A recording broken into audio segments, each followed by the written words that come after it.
Tawagin niyo na lang po ako sa pangalang Risa. 28 na ako. Caregiver dito sa Qatar. 3 buwan pa lang ako sa bahay ng amo ko nang magsimula ang lahat. Tahimik ang trabaho ko. Alaga sa matandang ama ng pamilya, linis, luto, at tulog. Ayoko ng gulo. Ayoko ng problema. Ang gusto ko lang noon ay makaipon at makauwi. Pero minsan, hindi mo inaasahang doon ka pa mahuhulog. Ang amo kong lalaki, si Khalid, lagi akong tinatawag kapag wala ang asawa niya. Akala ko noong una, normal lang. Utos, pa-request, tanong tungkol sa gamot. Pero napansin ko, iba ang tingin niya. Parang sobra, parang may hinahanap. Isang hapon, pagbalik ko mula sa pagbili ng gamot, nadatnan ko siyang mag-isa sa may sala. Nakangiti at may inabot na maliit na sobre. For you, Risa. You work very hard. Pagbukas ko, may halagang hindi ko kayang tanggihan. Halagang kayang magbayad ng ilang buwang utang sa bahay namin sa Pilipinas. Sinuklian ko lang ng mahinang, "Thank you, sir." Pero doon nagsimula ang lahat. Naging madalas ang paglapit niya. Unti-unting nagpapahiwatig. Hanggang sa isang gabing wala ang asawa niya. Hindi ko alam kung anong lakas ang pumasok sa akin. Pero nagpadala ako at nagkamali ako. Doon na naging regular ang lahat. Mga sandaling palihim. Ginagawa naming siguradong walang CCTV. Tinitiyak namin na nasa opisina o shopping mall ang asawa niyang si Madam Apia. At kapalit nun, pera, mga regalo, mahihirap tanggihan. Pero habang tumatagal, mas bumibigat ang konsensya ko. Hindi ko alam kung pagmamahal ba yun o pagkabulag sa pera. Isang tanghali, habang nagpapahinga ang lahat, tinawag ako ni Khalid sa kwarto nila. "Quick, come. Only a few minutes." Kabado ako, pero sumunod. Mabilis, tahimik. Sigurado kaming wala pa si Madam. Pero nagkamali kami. Habang nasa kama kami, biglang bumukas ang pinto. Si Ma'am Apia. Nakatayo, nakanganga, at gulat na gulat, pero halata mong galit na galit. Hindi ako nakaimik, pero para akong binuhusan ng kumukulong tubig. Nalaglag ang cellphone sa kamay niya at halos sabay-sabay ang sigaw niya. "You Pilipina, I will kill you." Pagbukas ng pinto at makita kami ni Madam na parehong hubot-hubad sa kama, para akong nawalan ng pandinig. Wala akong narinig kundi ang sariling tibok ng puso ko. Parang sasabog. Si Madam, nanginginig ang kamay. Nanginginig ang labi. Nakakuyom ang kanyang kamay. At sa kabilang kamay, hawak niya ang silver na dekorasyon mula sa side table. At bago pa ako makagalaw, "You betray my home." Sumugod siya. Napaatras ako, halos malaglag sa kama. Naiharang ko ang braso ko nang ihampas niya ang hawak niya. Pumutok ang balikat ko sa sakit, pero hindi pa siya tapos. Para siyang hindi tao, galit na galit. Tatagain niya na sana ako sa ulo nang biglang humarang si Khalid. "Apia, stop!" Itinulak niya ako palayo habang sinusubukang pigilan ng asawa niya. Nagpupumiglas si Madam. Halos magasgasan si Khalid sa suntok niya. Nagtatalsikan ang lahat ng gamit sa kwarto. Nagsisigawan sila. At sa gitna ng kaguluhan, tumakbo ako. Wala akong suot kundi kumot na mabilis kong ipinulupot sa katawan ko. Bumangga ako sa pintuan, sa dingding. Halos mahulog sa hagdan. Hindi ko alam saan ako tatakbo. Pero ang alam ko lang, kailangan kong makaalis. Paglabas ko ng gate, nanginginig, umiiyak. Tinatawagan ko ang tanging taong alam kong pwede kong lapitan. Kapwa ko Pinay na si Joanne, na kasama ko doon sa training center. Joanne, tulungan mo ako. Papatayin nila ako. Please. Ha? Nasaan ka? Ano nangyari sa'yo? Susunduin kita. Nagtago ako sa likuran ng isang malapit na moske. Nakatalokbong ang kumot na parang siraulo. Nanginginig sa kaba at takot. Maya-maya, dumating si Joanne. Dala ang abaya at jihab. Bilis, isuot mo to. Baka hinahanap ka na ng babae. Hindi na ako nagtanong. Hindi na ako nag-isip. Sumama ako sa kanya at dinala niya ako sa maliit nilang apartment. Doon ako pinatulog, pinakain, at tinulungan niya akong mag-ayos ng papeles para makauwi. Papaiksiin ko na lang po. Pagdating ko sa Pilipinas, hindi ko alam ang gagawin ko. Hindi ko alam kung paano magsisimula ulit. Pakiramdam ko, may humahabol pa rin sa akin. Ilang linggo akong hindi lumalabas ng bahay. Hindi ako makatulog kapag may naririnig akong malakas na sigaw o paglakad ng tao. Pero mas mabigat pa pala ang susunod. Isang umaga, hindi ako nakabangon. Nahihilo ako, nasusuka, at sobrang hina ng pakiramdam ko. Akala ko, stress lang. Pero nang pumunta ako sa health center, tahimik ang nurse. Tinignan niya ako at mahinang sinabing, "Ma'am, buntis po kayo." Hindi ko alam ang iisipin ko nung oras na yon. Hindi ko alam kung iiyak ba ako o tatawa sa sakit ng kapalaran ko. Hindi ko alam kung magagalit ba ako kay Khalid, sa sarili ko o sa mundo.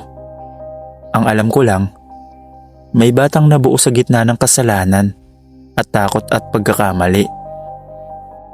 Ngayon, pag iniisip ko ang lahat ng nangyari, ang relasyon namin ni Khalid, ang pagtataksil, ang takot, ang paghabol, ang halos ikamatay ko. Para akong ibang tao na nakatingin sa sarili kong pagkakamali mula sa malayo. At hindi ko pwedeng itanggi. Mali ang ginawa ko. Hindi dahil mahina ako. Hindi dahil OFW ako.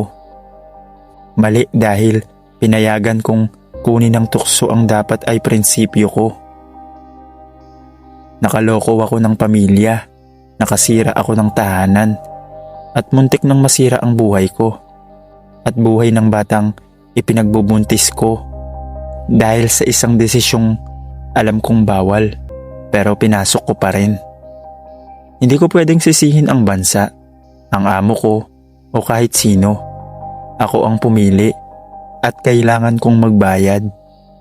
Ngayon, bawat araw, tinatandaan ko ang aral. Hindi lahat ng nagbibigay sa'yo ng kaginhawaan ay tama para sa'yo. Hindi lahat na nag-aalok ng pera ay dapat tanggapin. At hindi lahat ng lihim ay mananatiling lihim. Hanggang dito na lang po ang kwento ko, Sir Dave. Sana mapili. Salamat po.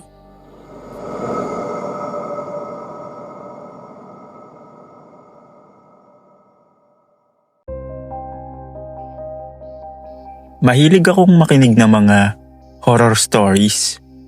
Pero itong ibabahagi ko, mas nakakatakot pa. Itago niyo na lang ako sa pangalang Kiko. 32 years old. OFW sa Doha, Qatar. 4 na taon na akong nagtatrabaho bilang technician sa isang malaking kumpanya. Tahimik lang ang buhay ko dito. Trabaho, padala sa pamilya, tulog, paulit-ulit lang. Hanggang sa nakilala ko siya. Si Asha. Isang customer lang siya sa unang tingin. Lumapit para magpaayos ng maliit na appliances sa shop. Pero mula sa boses niya, sa paraan niyang ngumiti, parang may kung ano sa loob ko ang nabuksan. At imbis na umiwas, hinayaan kong mahulog ako. At oo, alam kong may asawa siya. Alam kong bawal. Alam kong delikado. Pero ang hirap pigilan, lalo na't siya mismo ang lumalapit. Nakikitext, nagyayayang makipagkita pagkatapos ng trabaho. Kiko, I feel safe with you. Sabi niya minsan habang nasa kotse kami. Nakaparada sa madilim na bahagi ng isang parking area. Pero ang mundo dito sa Qatar, maliit at walang lihim na hindi lumalabas. Nagsimula ang problema nang mapansin kong parang may sumusunod sa amin. Isang itim na SUV na palaging nasa likod namin. Una, inisip kong paranoid lang ako. Pero nang minsang ihatid ko si Asha sa may intersection, bigla siyang kinabahan. My husband, he knows something. Para akong binuhusan ng malamig na tubig.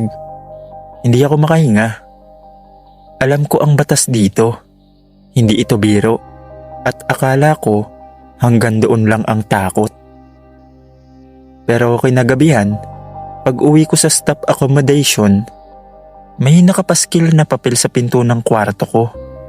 Walang pangalan, walang kahit anong salita. Isang larawan lang. Larawan namin ni Asha. Nakaupo sa loob ng kotse. Kuha mula sa malayo, pero malinaw. Doon nagsimulang bumilis ang tibok ng puso ko. Hindi na ito simpleng relasyon. Hindi na ito pagtataksil lang.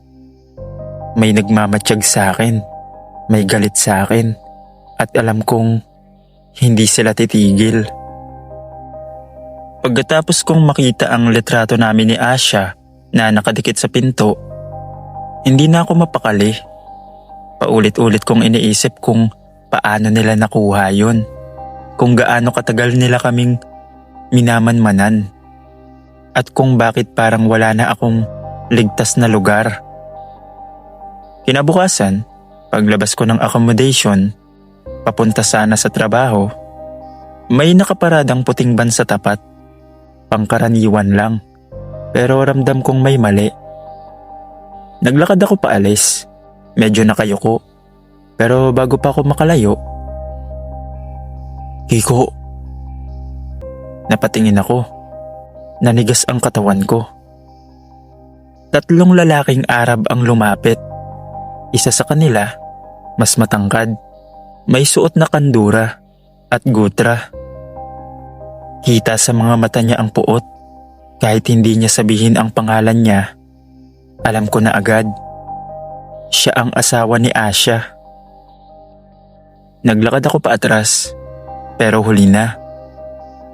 May biglang umawak sa braso ko mula sa likod. Isang iglap lang. Binalibag nila ako papasok sa van. Napasigaw ako pero mabilis nilang natakpan ang bibig ko. Pagkasara ng pinto, umandar agad ang van. Sa loob, amoy langis at pawis. Madilim. 3 sila. Ako, isa lang.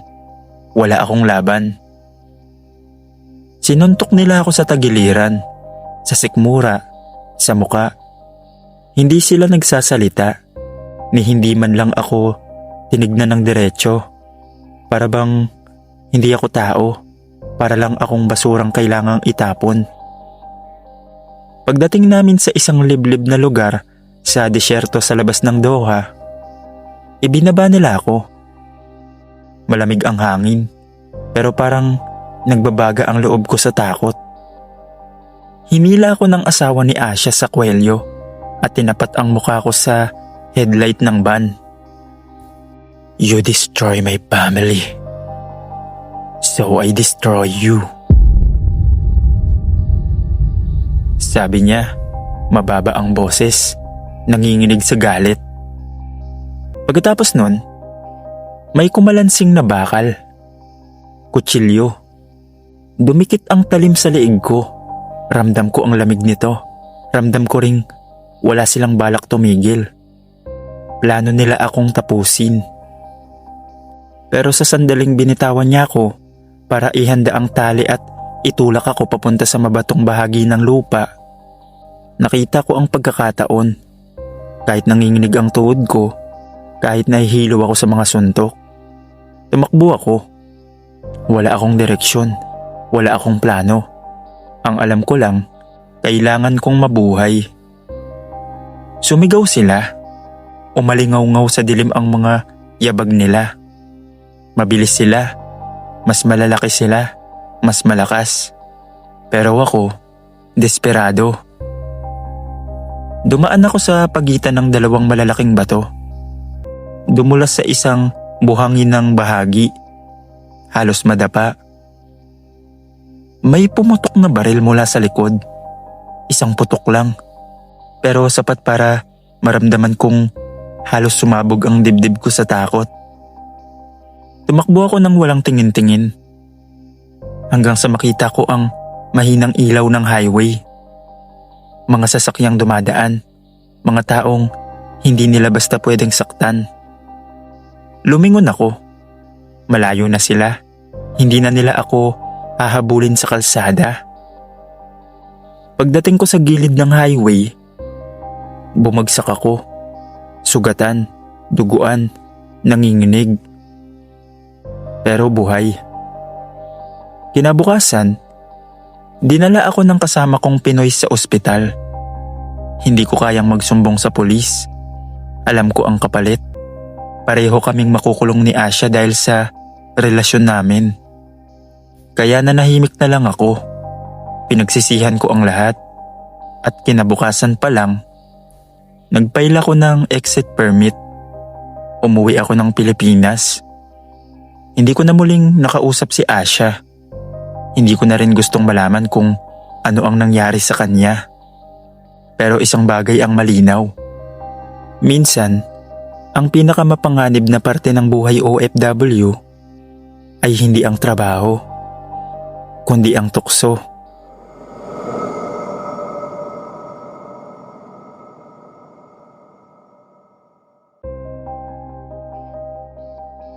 Ako ay isang simpleng trabahador sa Qatar. Hindi ko nasasabihin ang pangalan ko, pati na rin ang pangalan niya. Basta ang alam ko, hindi ko inakalang papasok ako sa pinakamapanganib at pinakamasayang pagmamahal ng buhay ko. Nagtatrabaho ako bilang family driver ng isang kilalang pamilya sa Doha.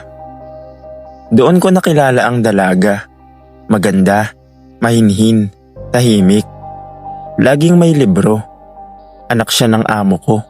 At alam kong bawal. Hindi lang basta bawal, kundi delikado. Pero minsan, hindi mo mapipili ang puso. Nagsimula kami sa simpleng usapan sa garden, hanggang nauwi sa mahabang gabi ng kwentuhan. Hanggang isang araw, habang inihatid ko siya sa university niya, bigla siyang humawak sa kamay ko. Doon ko naramdaman na pareho na kaming nahuhulog. Pero may isang malaking problema. Ipinagkasundo na siya sa isang lalaki, anak ng kaibigan ng pamilya nila. Isang kasal na hindi niya gusto. Nang malaman ko yun, gusto kong umiwas. Gusto kong tumigil. Pero sa tuwing nakikita ko siyang umiiyak, tapos sinusundan ng pangungusap na, "Please, Don't leave me. Hindi ko magawa. Isang araw, bigla siyang tumawag sa akin. Nanginginig ang boses. He found out the man I supposed to marry. He knows about us. He told my parents. Para akong binuhusan ng malamig na tubig. Kinabahan ako ng todo. Alam ko ang kapalit. Pwede akong makulong. Pwede akong mawala. At hindi na makita pa. Pero tumakbo pa rin ako papunta sa lugar nila. Hindi na nag-isip. Pagdating ko sa may gilid ng bila, nag-aaway na sila sa loob. Naririnig ko ang sigaw ng ama niya, pati ang lalaking ipapakasal sa kanya. Galit na galit silang lahat. Nakita ko siya sa likod ng bahay. Umiiyak, hawak ang maliit na bag. Nang makita niya ako, tumakbo kami. Hindi ko alam saan pupunta. Wala kaming plano. Wala kaming pera maliban sa ilang libong riyal ko. Pero tumakbo kami sa madilim na kalsada, papunta sa accommodation ng kaibigan kong Pinoy. Doon kami nagtago ng ilang araw. Halos hindi lumalabas. Kada dumadaan na SUV sa labas, napapasiksik kami sa sulok. Kada may kumakatok, kinakabahan kami. Hanggang isang gabi, may narinig kaming malakas na busina. Tumigil sa tapat ng building. Itim na SUV. Parehong modelo ng sasakyan ng pamilya nila. Hinila ko siya papunta sa likod ng kwarto. Tinakloban ng kumot. At nagdasal na lang ako na sana hindi kami makita. 1 minuto. 2 minuto.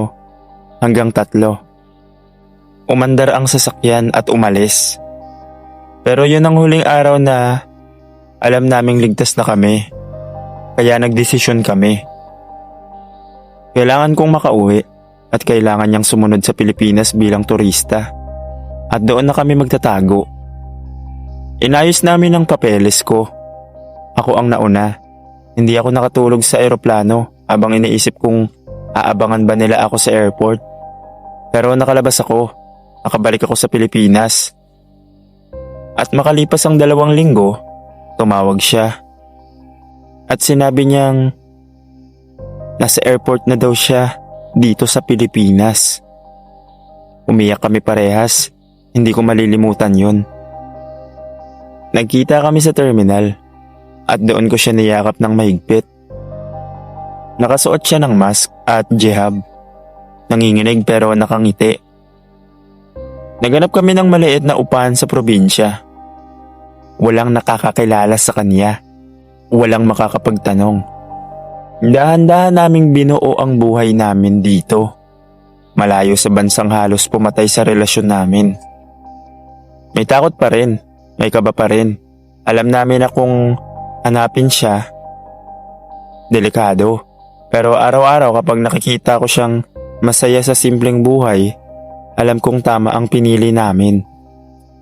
Hindi madali, hindi perpekto, at hindi tama ayon sa mundo. Pero kami ang pumili, kami ang lumaban, at kami ang humawak sa pagmamahala na bawal pero totoo. Ang pag-ibig na ipinaglalaban ay hindi laging tama, pero ang pag-ibig na totoo, minsan, mas malakas sa takot, tradisyon, at kahit kapalaran. Hanggang dito na lang po Sir Dave. Salamat kung mapili ang kwento ko.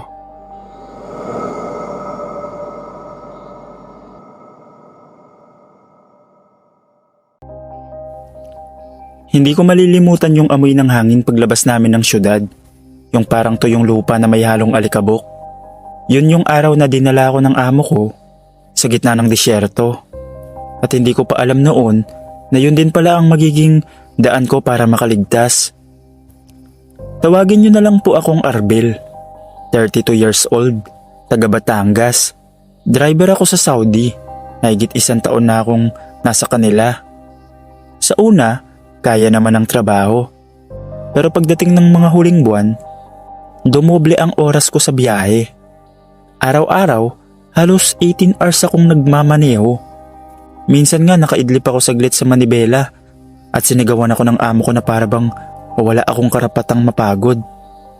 Tiniis ko kasi bawat padala ko sa Pinas, may kinakain ng mga anak ko. Hanggang sa isang araw, inutusan niya akong sumama sa kanya papunta sa private rest house nila sa desyerto. Wala akong tanong, trabaho ko naman. Pero nung papalayo na kami ng papalayo sa syudad, parang may bumibigat sa dibdib ko. Tahimik siya sa likod habang nakapon. Ako naman, pilit nilalabanan ng antok at pagod. Pagdating namin sa rest house, pinark ko yung sasakyan. Ang init, ang tahimik. Wala kang maririnig kundi hangin at malalayong tunog ng buhangin na parang umahampas sa pader. Sabi niya sa akin, "Wait in the car." Yun lang, tapos bumaba siya. Pero alam ko yung ugali niya. Kapag nagtagal yun sa loob, ibig sabihin, aabutin ng oras. Habang nakaupo ako, nakapikit yung mata ko. Nanginginig pa yung braso ko sa pagod. Saka pa ako nakaramdam ng kaba na hindi ko maintindihan. Yung tipong parang may mangyayari.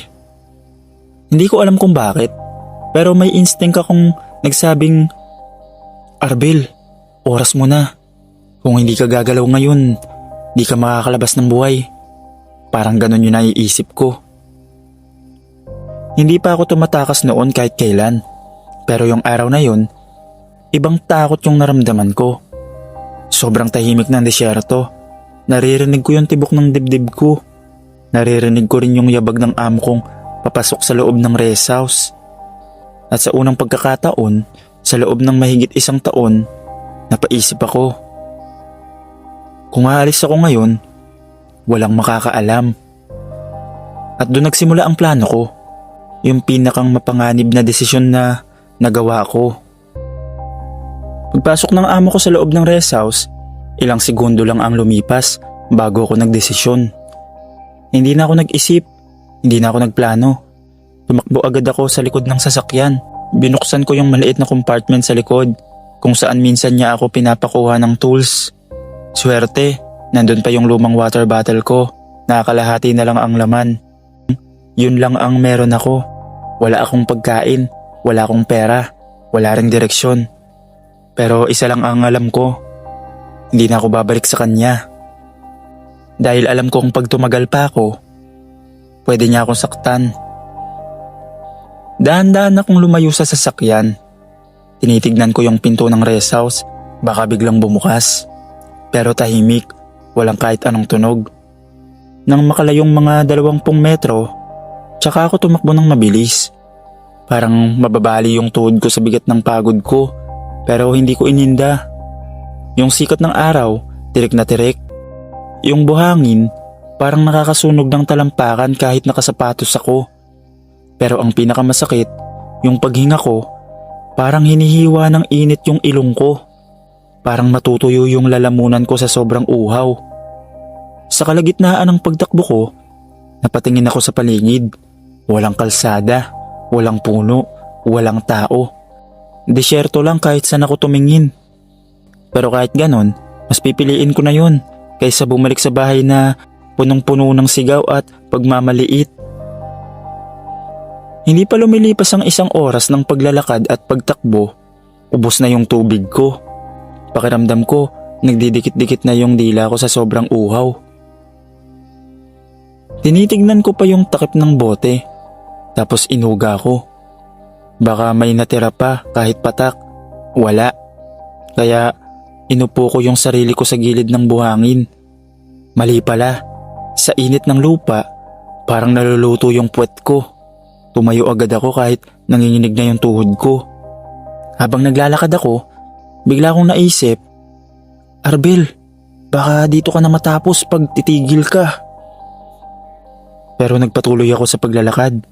Ayokong tumigil. Baka sakaling hanapin nila ako at makita ako. Inisip ko yung mukha ng 2 anak ko. Yun ang nagbibigay ng lakas. Maya-maya, lumabo na yung paningin ko. Hindi ko na mapokus yung paligid. Para akong lumalakad sa isang lugar na walang dulo. Tapos naramdaman ko na umikot yung ulo ko. Parang lumulubog yung buhangin sa paa ko. Hanggang sa hindi ko na kaya. Nanghina yung tuhod ko at bumagsak ako sa buhangin. Hindi ko na maalala kung ilang minuto o oras akong nakadapa doon. Pero bago ko tuluyang mawalan ng malay, narinig ko ang tunog na hindi ko inaasahan. Mabagal na ugong ng sasakyan. Parang papalapit. Parang umaandar sa buhangin. Tinry kong tumingin, pero isa lang ang nakita ko. Isang puting sasakyan na dahan-dahang tumitigil malapit sa akin. Kinabahan pa ako kasi baka amo ko yun. Pero bigla ko nawalan ng malay. Pagmulat ko, nasa loob na ako ng sasakyan. May malamig na hangin mula sa aircon. At may 3 Pinoy na nakatingin sa akin. Bro, buti na lang nakita ka namin. Akala namin manikin ka sa gitna ng buhangin eh. Sabi ng isa habang binibigyan ako ng tubig. Ininom ko yun na parang unang beses kong nakatikim ng tubig sa buong buhay ko. Saka lang ako nakahinga ng malalim. Tinanong nila ang nangyari sa akin. Pinaliwanag ko. Nagtaka rin ako kasi bakit sila napunta ron. Sabi nila, may dineliver lang daw sila sa isang rest house. Ang naisip ko, baka dun sila nag-deliver sa bahay ng amo ko. Kaya siguro nung pabalik na sila, nakita nila ako. Dinala nila ako sa accommodation nila, pinakain, pinagpahinga. Kinabukasan, tinulungan nila akong tumawag sa embassy. Pagkatapos ng 2 araw, kinuha na ako. Hindi ako pinabalik sa amo ko. At doon nagsimula yung proseso ng pag-uwi ko. Sa madaling salita, nakauwi ako ng ligtas, Sir Dave. At dito sa Pilipinas, nagnegosyo na lang ako at hindi na bumalik sa Saudi kahit kailan.